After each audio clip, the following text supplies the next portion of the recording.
규제 지역을 지금 강남 3구하고 용산만 빼고 다 해제를 했단 말이에요.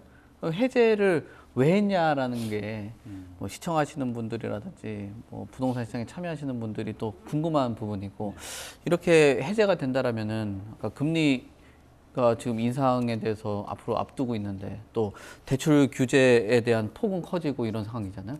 이 두 가지 이유하고 뭐 대출의 폭이 넓어지면 뭐 긍정적인 부분하고 뭐 부정적인 부분 뭐 이것 좀 같이 좀 주시겠어요? 저는 최근에 이제 빌라왕 사건을 보면서 문재인 정부가 임대사업자를 이렇게 극단적으로 폐쇄시키지 않았다 그러면 이런 사기 사건 없을 겁니다. 왜냐하면 임대사업자가 만약에 전세나 사는 사람들이 돈을 돌려주지 못하면 임대사업자 자격증 자체가 없어지게 되고 고발이 됩니다. 그래서 임대사업을 하시는 분들은 철저하게 자기 관리를 잘하고 있고 세금도 미납되지 않고, 또한 이분들에게 전세금을 돌려줘야만 계속 임대사업을 할 수 있습니다. 그래서 너무 극단적으로 임대사업과 관련된 규제를 완전히 막아버렸죠. 그러니까 아파트를 가진 사람들은 전부 다 중간에 다 팔아버렸고, 빌라로 임대사업 하시는 분들도 전부 다 종부세를 폭탄을 맞게 되면서 팔게 되었습니다. 그래서 저는 어떠한 정부의 정책이라고 하는 것은 항상 정책의 일관성, 예측 가능성을 가져야 되는데, 임대사업을 처음에는 하라고 권하더니 갑자기 또 임대사업을 금지시켜버려서 우리 국민들이 정말 큰 혼란을 가져왔습니다. 임대사업 하시는 분들이 나쁜 시각으로 봐서는 안 된다. 우리나라는 전체 시장에서 공공이 분양하고 있는 공공의 임대시장, 정부가 하는 그 시장 비율은 16%밖에 안 됩니다.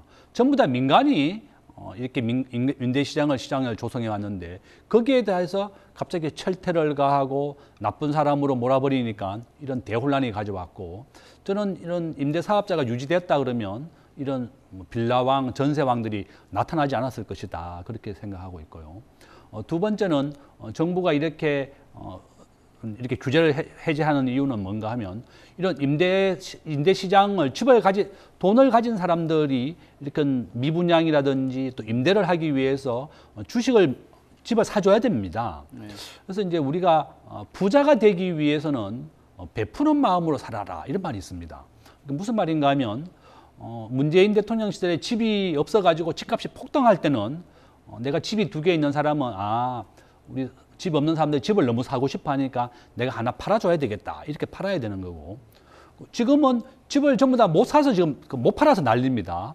그러면 부동산이 폭락하고 있으니까 집을 못 파는 사람들을 위해서 내가 하나 사줘야 되겠다, 이런 마음을 가지면 다시 집이 오르게 되는 겁니다. 그래서 우리가 부자가 되고자 한다면, 우리나라에서 상위 1%의 부자의 기준은 30억입니다.